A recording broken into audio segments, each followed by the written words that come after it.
Pride and Prejudice, Chapter 4, first video.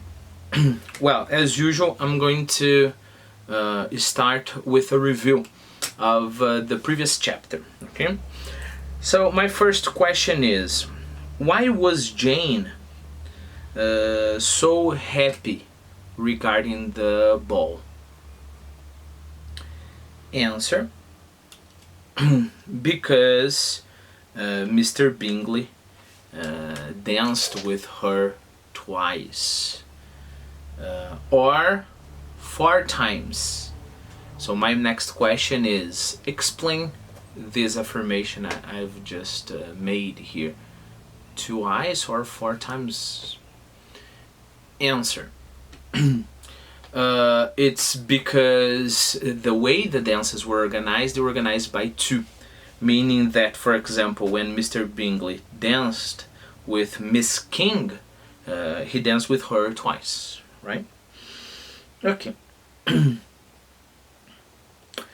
Question. Do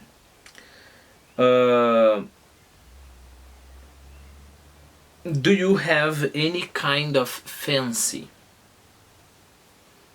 Answer, be careful, because fancy here is not the adjective like a fancy car, but can be your taste. For example, Lizzie did not suit Mr. Darcy's fancy, okay? Or it can be like fantasy, like my fancy, the fancies of a teenage mind, okay? Question. What is Lizzie's, probably, right? What is Lizzie's opinion now regarding Mr. Darcy? What are her feelings towards him? Answer, well, first of all, she must not be so happy about him, right? Because he said that she was a woman left aside by people, and he would never dance with her, right? But because Lizzie has a strong personality, she is not torturing and beating herself up because of that. She made a joke about it, and that was it. Okay. So let's start reading chapter 4. When Jane and Elizabeth were alone, the former, who had been cautious in her praise of Mr. Bingley before, expressed to her sister how very much she admired him. Keep in mind, we have this expression, the latter and the former, right? So I have 2 friends, Clovis and Marcelo. The latter is married, the former is not. You got it? The first is Clovis, right? So the former. The latter is the second, the last one, that is Marcelo, okay? So the former and the latter. So Jane was the former in this chapter, in this paragraph, right? He is just what a young man ought to be, she said. Sensible, good-humoured, lively, and I never saw such happy manners, so much ease, with such perfect breeding. Be careful here, because sensible is not sensitive, okay? So I have a question to test your knowledge. Question: is it possible to have a sensible car? Answer: yes. And I'm not talking about a transformer, a Transformers who holds you when you are sad or cries if you say bad words to him. No, a sensible car is a car that makes sense, So a sensible car, for example, in my case, that have 3 kids, and maybe I'll have more. A sensible car is a sedan for now, and when the other kids come, maybe, I don't know, a van. I was thinking about that Spin. You know, there's a car called Spin that you can have 7 seats. So, well, but that would be a sensible car for me. Keep in mind that you can make sensible decisions, right? Look, if the money is short, a sensible decision is not to, I don't know, buy a new computer. That's not very sensible. Right? Breeding, keep in mind that you can have a breed of dog, right? Like a poodle, pincher, or whatever breeds you have there. Okay, that's nice. And then you can have it in other contexts. So let me read the examples. I put it here in our Quizlet, and then let's see if you can understand it. Okay, so what would you understand if I told you about a person of noble breeding? Well, answer, you would understand something like regarding this story, right? Like Mr. Bingley, you know, that his line of descent, his ancestry is noble. Okay. Second meaning I put there in our Quizlet: upbringing or education, especially in proper social behavior. So those are 2 different things, right? First, you're talking about your family. How respectable is your family? Second, you are talking about the kind of education you go to school, or upbringing. You know how to behave. You are polite, courteous, and things like that. Okay. And then we have the other meaning for breeding. Take a look to see if you can understand it. I don't know. The city was taking measures to control the breeding of mosquitoes. The city was taking measures to control the breeding of mosquitoes. So we're talking about the reproduction of mosquitoes. And the last one, a farm devoted to the breeding of horses. Just like the mosquito, but now it's not the object that is doing the action, right? Somebody is breeding something. Okay, so we have those 2 meanings. So I'm going to read that paragraph again, and I'll try to be less digressive. He is just what a young man ought to be, she said.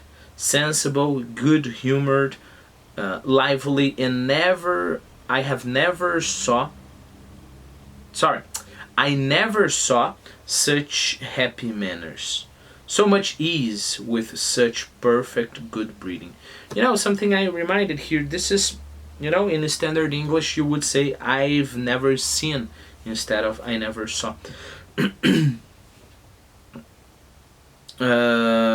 Okay. He is also handsome, replied Elizabeth, which a young man ought likewise to be, if he possibly can. That's nice, right? So a young man should be handsome. That's important, right? This is one of a young man's obligation. Of course, if he can manage that, right? If he can't manage, what can we do, right? He is also handsome, replied Elizabeth, which a young man ought likewise to be, if he possibly can. His character is thereby complete. I was much flattered by his asking me to dance a second time. I did not expect such a compliment. Did not you?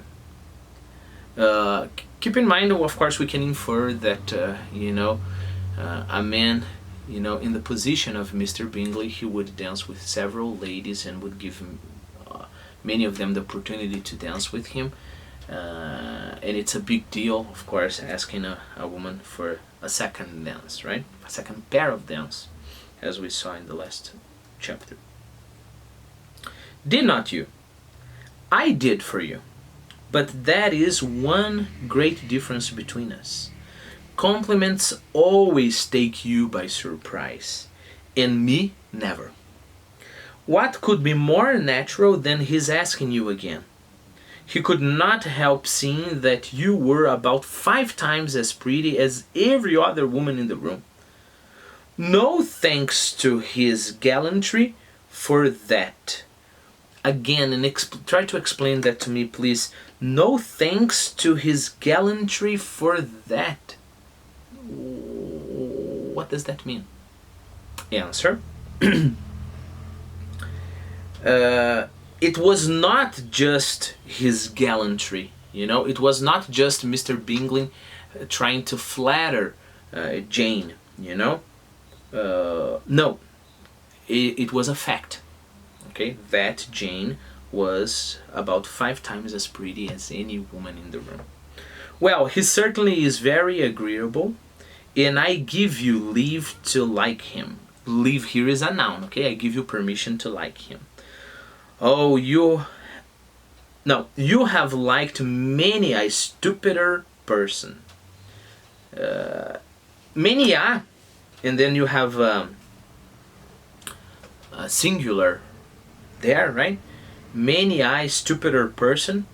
That a will have the strength of a plural.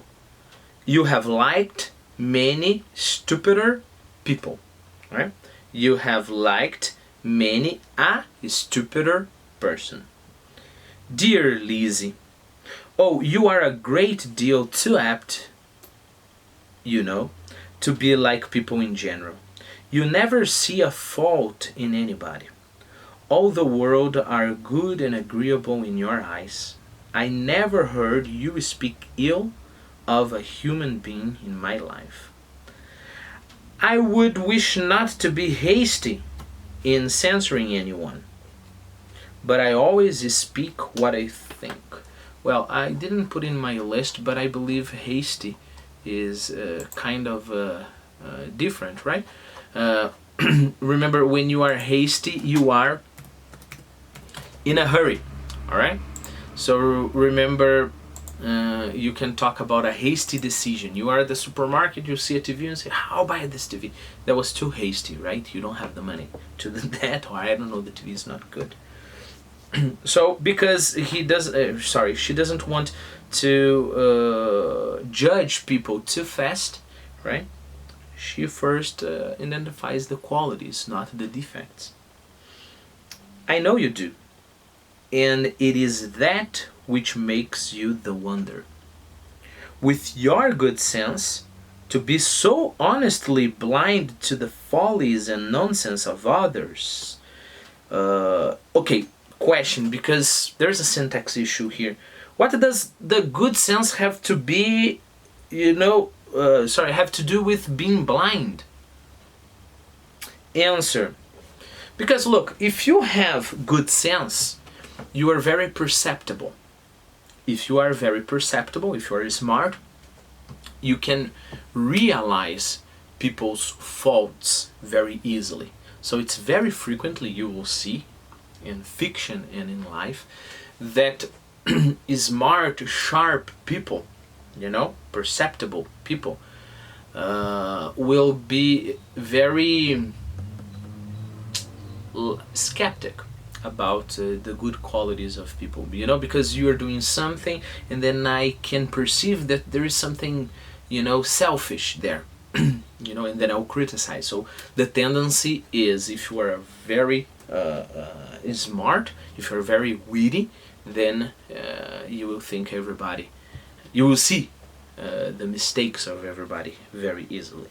But take a look, according to Lizzie, Jane has a very good sense, and even though she has a very good sense, she is blind to the follies. I put folly in our Quizlet there, right? It's lack of good sense, foolishness. So she is blind to the follies of others. But she's not blind, like, you don't want to sound rude or anything. You see people and you think they're much lower than you are, but you say, wow, I have a lot to learn from you, but you don't believe that, you know, you're just saying that because you want to sound polite or anything. Not with Jane, you know. Jane is honestly blind to the follies and nonsense of others, right? So she honestly believes people are good, and according to Lizzie, that's a great quality she has.